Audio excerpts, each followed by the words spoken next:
this is Mike Lipkin. It's January 2, 2012, and I am in Toronto. Welcome to the Year of the Dragon. Specifically, welcome to the Year of the Water Dragon. According to the Chinese zodiac, the Year of the Water Dragon comes once every 60 years. And unlike the wicked, fire-breathing dragons of Western mythology, China's celestial dragons symbolize bold and benevolent power. Dragons are ancient, majestic, wise, and intelligent. Dragon years are considered particularly auspicious for new businesses, marriage, and children. Dragon years also tend to boost individual fortunes and the world economy.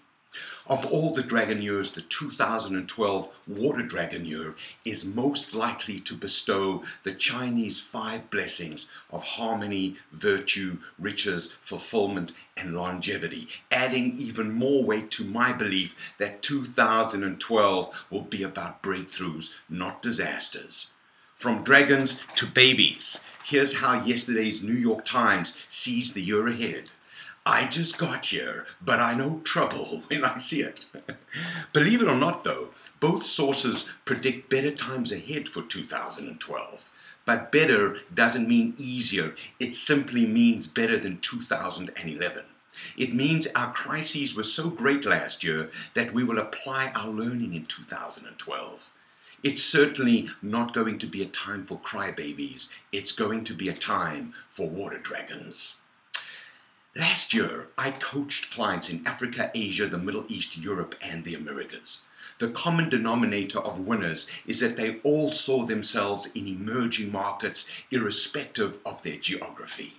Whether they were from Ghana or Germany, Chad or China, Saudi Arabia or Singapore, they saw themselves as part of the global community of 7 billion people. They revel in their double ability. That is, their capacity to create new solutions for new opportunities that they help produce. Just like I'm doing with you now. I'm generating the possibility of a phenomenally successful 2012 with you, and then I'll help you make it so. The macroeconomic global forecast for 2012 may be for slower growth, but that's for mere ordinary creatures. Water dragons breathe abundance into their environment. They are noted for their calm, visionary intelligence and balance of right brain creativity with left brain logic. They understand the crisis paradox. In slow growth periods, the majority of people tend to lose their optimism and energy. They are worn down by their own anxieties. Their desire to thrive is replaced by their need to survive. So it's a simple case of supply and demand. The demand for bold, aggressive action is greater, but the supply is smaller. Therefore, bold, aggressive operators are highly rewarded. It's also called the inspiration dividend. Customers want something extraordinary and they are willing to pay for it.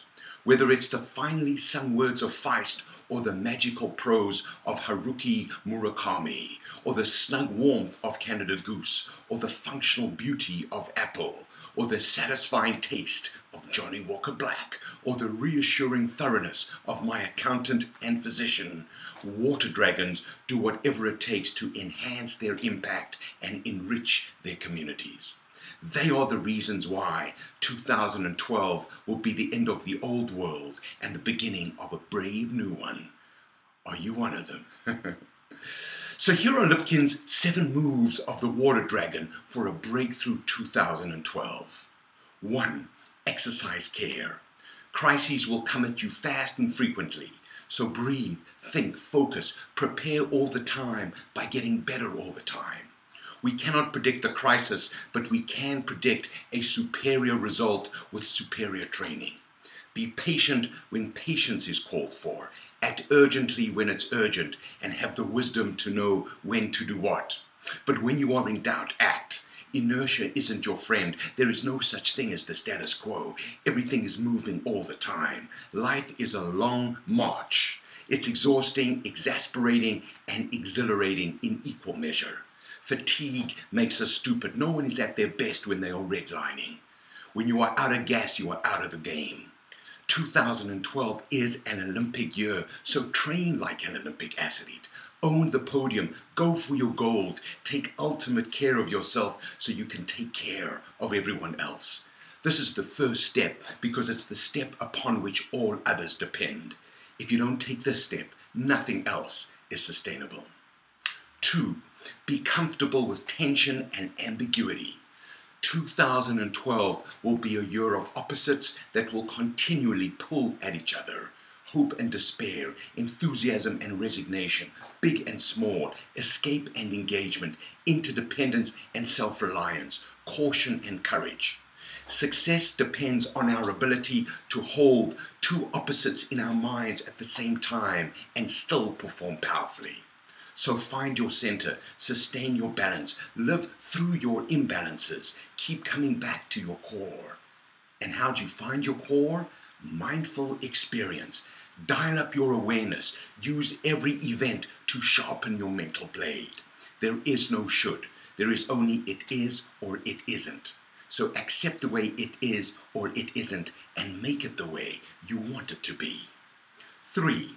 Celebrate. Spread the kudos. Broadcast your gratitude. Be fascinated by your good fortune. Revel in your gifts. Whatever the time, make it a good time to be with you. Make every conversation count. Make every meeting a masterpiece. Talk and listen to others like they are the person you would most like to be with at that moment. The way we engage others becomes their opinion of themselves. Motivate by example, especially when you don't feel like it. Act like you mean it and the feelings will follow. Live every day like it's one more than you deserve. Growing old is a privilege denied to many. 4. Believe in your personal mojo. Your personal mojo is your unique energy. It's your one-of-a-kind charisma and courage. It's your exclusive power of contribution and capacity to create new possibilities. It's a kind of magic that we all have, but very few of us use. The primary difference between water dragons and everyone else is that water dragons fully express themselves. They dare to go where others are afraid to tread. They know what they've been given and they know what is expected of them.